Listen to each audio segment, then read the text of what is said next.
School of ম্যাথের এই পর্বে তোমাদের স্বাগতম। আশা করি তোমরা সবাই ভালো আছো। এবার তোমাদের জন্য আলোচনা করব 13.2 এর এখানে 13 নম্বর প্রশ্নটি আলোচনা করব। এখানে একটা ধারা আমরা দেখতে পাই, যেটা প্রথম পদ হলো +1, পরেরটা হলো -1, আবার +1, আবার -1।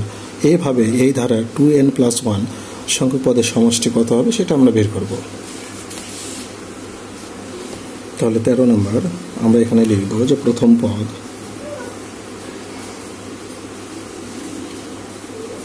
এর সমান হলো আমাদের +1। তাহলে সাধারণ অনুপাত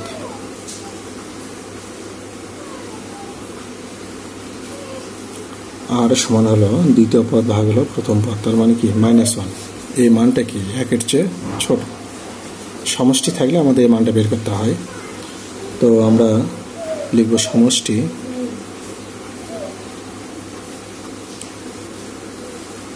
S2n+1, যেহেতু 1-এর চেয়ে ছোট তাহলে a × 1 - r⁻2n+1 ডিভাইডেড 1 - r। এর মান হলো আমাদের 1, আর এখানে আর এর মান হলো -1, তার উপর পাওয়ার হলো 2n+1 ডিভাইডেড হলো 1 - -1। এখন আমরা এখানে 1 - 1 এর উপর পাওয়ার 2n+1 দেব, আর এখানে 1+1, তার মানে 1 - -1 এর উপর পাওয়ার 2n+1 ডিভাইডেড 2। এখন n বিলংস টু n এর জন্য, মানে n এর মান যখন স্বাভাবিক সংখ্যা হবে, অত এর জন্য n+1, অর্থাৎ n এর মান তুমি যে কোনো সংখ্যা নাও, ধরো n এর মান যদি 1 নাও তাহলে 2 × 1 মানে কি 2, তার সঙ্গে 1 যোগ করলে 3 হবে। n এর মান 2 নাও, 2 × 2 = 4 আর 1 = 5, তার মানে কি এত এর মান তুমি সব সময় কি পাবে? বিজোড় পাবে, বিজোড়। এখন যদি বিজোড় হয় তাহলে ব্যাপারটা হবে এরকম যে -1 এর উপর পাওয়ার যখন বিজোড় হবে তখন 1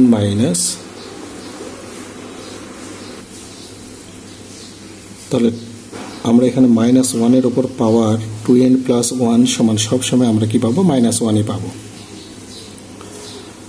এখন -1 যদি পাই আর নিচে হলো 2, সেক্ষেত্রে আমরা এখানে 1+1 ডিভাইডেড 2 মানে কি 2/2 মানে কি 1 পেলাম। এটা হলো আমাদের আনসার।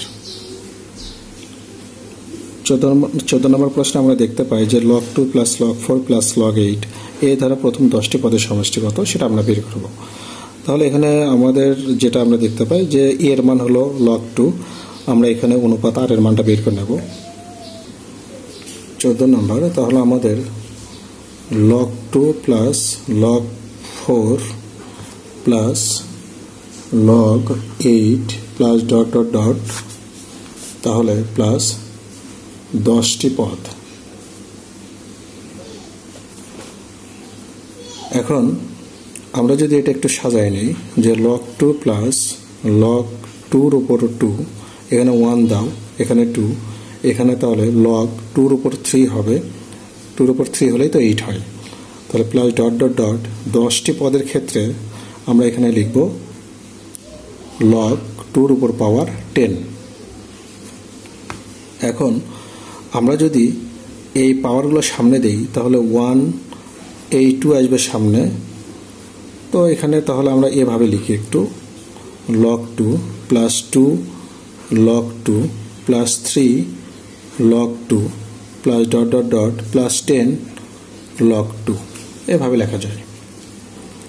এখন log2 যদি তুমি কমন নাও তাহলে এখানে 1 হবে, এখানে 2 হবে, আর এখানে 3 থাকবে, প্লাস ... +10। তুমি log2 শেষে রেখে দাও, কমন নিলে। এখন এটা হলো স্বাভাবিক সংখ্যা। স্বাভাবিক সংখ্যার সমষ্টির সূত্র হলো n × n+1 ডিভাইডেড 2, এটা সমষ্টি নির্ণয়ের সূত্র।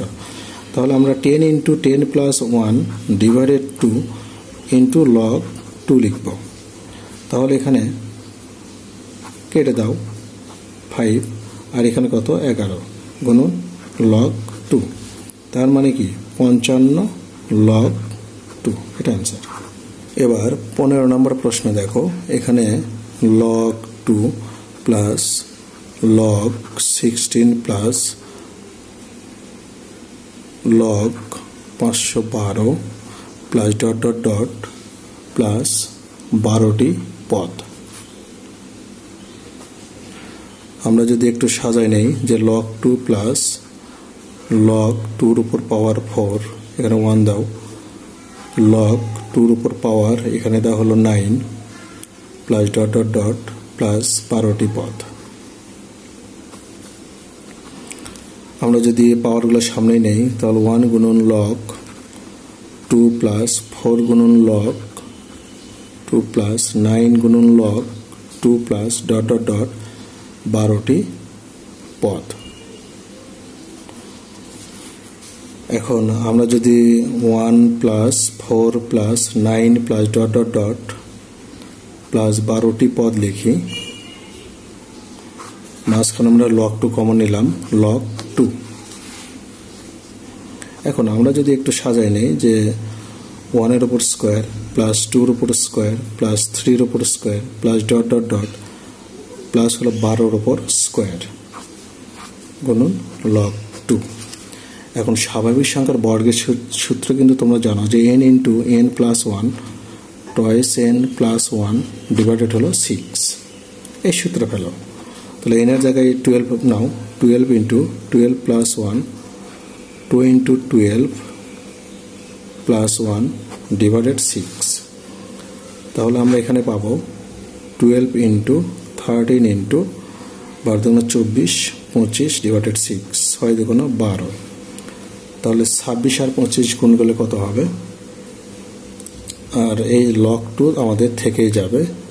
আচ্ছা, এখানে log 2, তাহলে 650 log 2, এটা অ্যান্সার। এবার তোমাদের দেখো 16 নম্বর প্রশ্নে যে ধারা দেওয়া হলো, বলা হলো যে n সংখ্যক পদের সমষ্টি যদি 254 হয় তবে n এর মান কত সেটা আমাদের বের করতে হবে। তাহলে 16 নম্বরের জন্য আমরা লিখব প্রথম পদ এ সমান হলো আমাদের কত? 2। সাধারণ অনুপাত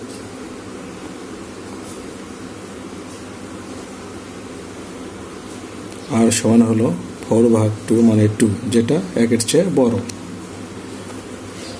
তাহলে সমষ্টি 1-এর চেয়ে বড় হলে যে সূত্র আমরা সেটা ফেলবো। সমষ্টি Sn equal a into r to the power n minus 1 divided r minus 1। এখন n সংখ্যক পদের সমষ্টি আমাদের প্রশ্নে দেওয়াই হলো 254, এর মান 2, আর এর মান 2, তার উপর পাওয়ার n মাইনাস 1 ডিভাইডেড 2 মাইনাস 1। এখন 254 সমান এখানে 2 ইন্টু 2 এর উপর পাওয়ার n মাইনাস 1 ডিভাইডেড 1।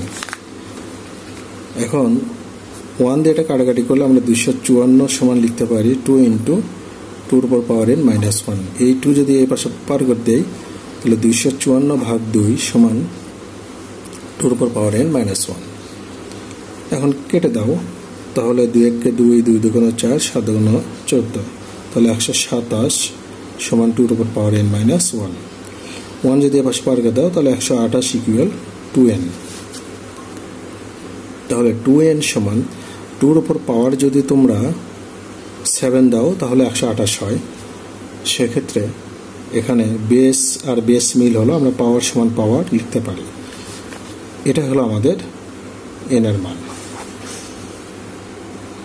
এবার 17 নম্বর প্রশ্নে দেখো, বলা হলো যে 2 প্লাস 2 মাইনাস 2 প্লাস 2 মাইনাস 2 এভাবে ধারার 2n প্লাস 2 সংখ্যক পদের সমষ্টি কত সেটা বের করতে হবে। আমরা তাহলে লিখে নেব যে এখানে প্রথম পদ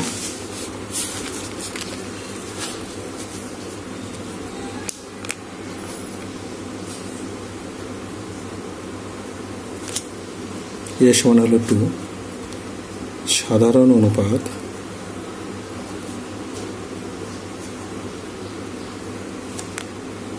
আর সমান হলো -2 আর 2 ভাগ করলে -1, যেটা 1-এর চেয়ে ছোট। তাহলে সমষ্টি s2n প্লাস 2 সমান a ইন্টু 1 মাইনাস r এর উপর 2n plus 2 divided 1 minus r। এখন কথা হলো আমরা যদি মান বসাই, এর মান হলো 2, 1 মাইনাস আর এর মান হলো -1, তার উপর 2n প্লাস 2 ডিভাইডেড 1 মাইনাস -1। এখন আমরা এখানে লিখতে পারি যে n belongs to natural n এর জন্য 2n প্লাস 2 এর মান জোড় সংখ্যা। তুমি n এর মান যেটাই বসাও না কেন সবসময় জোড় সংখ্যা পাবে। 1 বসালে 4, 2 বসালে 6, 3 বসালে তোমার 8, এভাবে। তো এখন -1 এর উপর পাওয়ার 2n প্লাস 2 সমান এর মান সবসময় কি হবে? যেহেতু এটা জোড় সংখ্যা, -1 এর উপর পাওয়ার জোড় হলে সেটা +1 হয়ে যাবে। তার মানে আমরা এখানে যেটা লিখতে পারি যে 2 ইন্টু 1 মাইনাস এটার পুরোর মান হলো +1 আর মাইনাসে -1 ডিভাইডেড 1 প্লাস 1। তাহলে 2 ইন্টু 0 ডিভাইডেড 2, 0/2 মানে আমরা পেয়ে গেলাম 0। তাহলে এই ধারার সমষ্টি হবে আমাদের 0।